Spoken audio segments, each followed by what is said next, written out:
Hello and welcome to another episode of Mentium. Thank you so much for joining me one more time. I am very excited about today's episode because I will be talking about a skill that I believe is one of the most powerful tools for achieving success, the art of influence.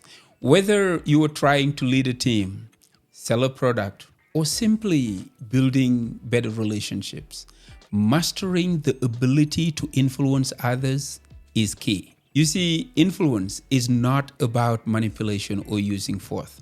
It's about changing people's thoughts, beliefs, and actions in a way that feels natural and mutually beneficial. Today, I would like to explore the first part of this two-part series, focusing on the importance of communication in influence. I will also show you how to get people to do what you want them to do willingly, and why this skill is at the core of effective leadership.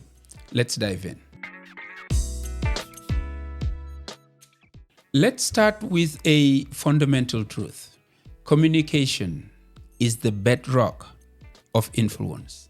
No matter how knowledgeable or skilled you are, your success will be limited if you can't effectively communicate your ideas to others. As Robert Holden, the author of Success Intelligence, said, the most important successes in life are rarely birthed alone. To succeed, we need people to help us along the way, and how we communicate with them makes all the difference. When it comes to influencing others, clarity is key. So, be clear about what you want, but also remember that it is not just about your desires. People are naturally tuned into a station called WIIFM. What's in it for me? So, before you open your mouth or you pen down an idea towards somebody, please think about this. If you want someone to follow your lead or support your vision, you need to show them how it benefits them too.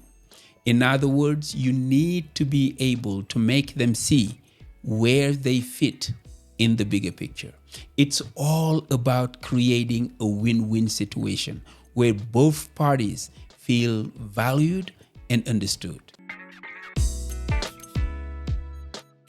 Now I want to share a story that illustrates the importance of how we frame our message. A blind boy was sitting on the steps of a building with a sign that read, "I am blind, please help." There were only a few coins in his hat. A man passing by took a moment to drop some coins in the hat, but then changed the sign's message. Soon, the boy noticed that his hat was filling up rather quickly. Curious, he asked the man who changed his sign, "What did you write?" The man replied, "I said what you said, but in a different way. I wrote, 'Today is a beautiful day, and I cannot see it.'" You see, the difference here is clear.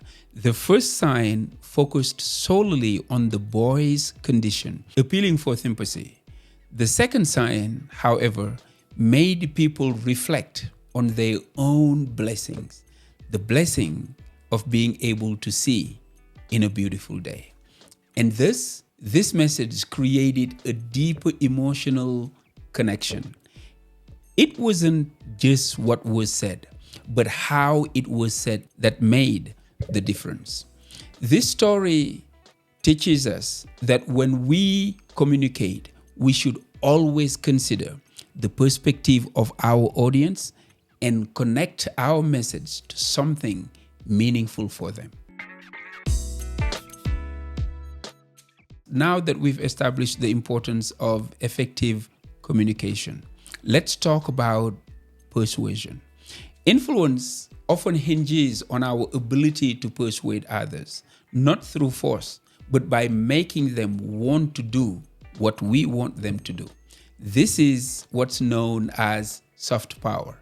Soft power is about attraction and persuasion, while hard power relies on coercion and control. Think about it. When you use hard power, like giving an ultimatum or threat, people may comply in the short term. But believe me, this rarely results in lasting commitment. Soft power, on the other hand, is about creating a sense of shared purpose and aligning your goals with the values and desires of the other person. This is the difference between a boss who barks orders and a leader who inspires action.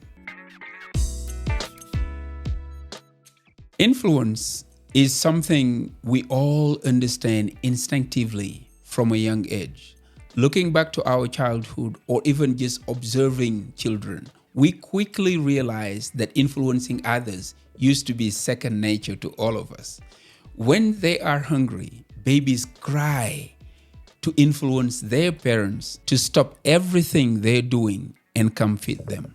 When they grow older, let's say at the age of 7 or 6, they use repetition as their means of influence.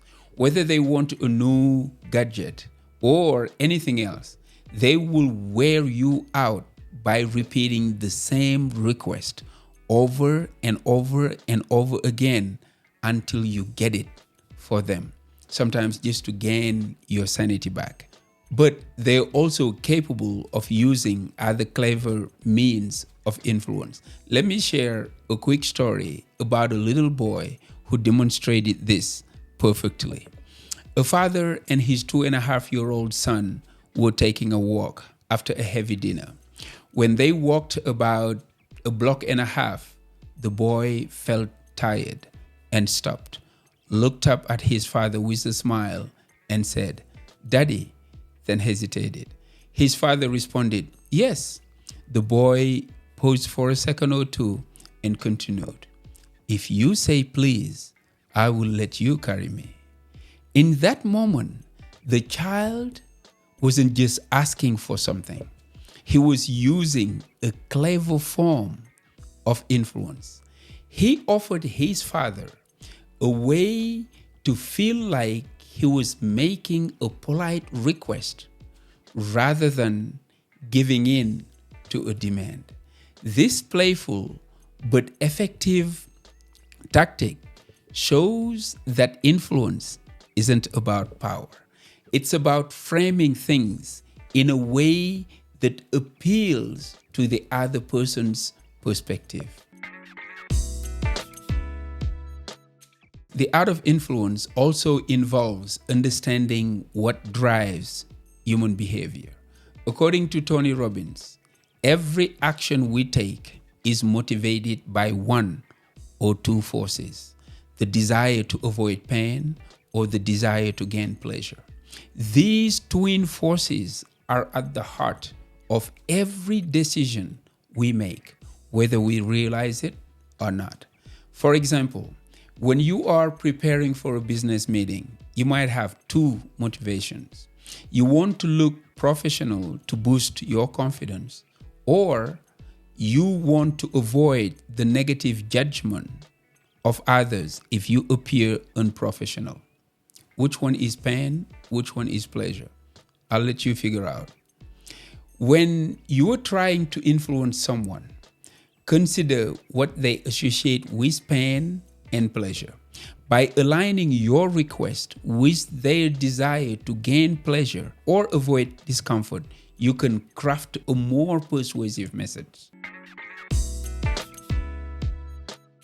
To wrap up, remember that influence is an art, not a science.